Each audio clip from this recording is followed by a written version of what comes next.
দাদা কেমন আছেন? ভালো আছি। বাড়িটা কার নামে আছে দাদা?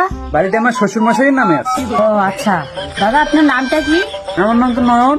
ও আচ্ছা, আপনার নাম নয়ন। দাদা আপনার কি বিয়ে হয়েছে? আরে পাগল, বিয়ে হয়েছে বলেই তো আজকে আমি শ্বশুরের বাড়িতে ঘর জামাই হিসেবে রাখছি। ও আচ্ছা আচ্ছা, আপনার বউ কি করে? আমার বউ ব্যাংকে জব করে আর আমি বাড়ির কাজকর্মগুলো করি। ও আচ্ছা, আপনার বউর কি বিয়ে হয়েছে? আরে পাগল, আমার বউয়েরও বিয়েছে আমারও বিয়েছে, তাই আমি শ্বশুর বাড়িতে থাকি। ও আচ্ছা, বিয়েটা কার সাথে হয়েছে?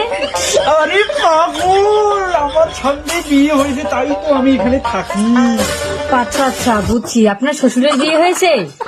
আরে ম্যাডাম, আমাকে মাফ করে, আমার শ্বশুরের বিয়েছে, আমার বউয়ের বিয়েছে, আমার বিয়ে হয়েছে আমার বউয়ের সাথে, তাই না হলে সব কিছু শ্বশুর করে পেতাম। আপনি আগে থাকে করতে আসেন, মেয়ে দিয়ে আপনি সুন্দরী, আপনি আপনাকেই বিয়ে করতাম না।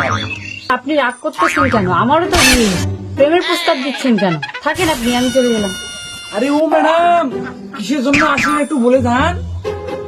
আমার স্বামীর সাথে ঝগড়া হয়েছে দেখে আমি টাইম পাস করতে আসছি। আরে ভাই, কেউ এসে আমাকে মারো মারো, আমাকে মারো। এ পাগল ম্যাডাম আমার মাথাটা খেয়ে দিল, আমাকে মারো।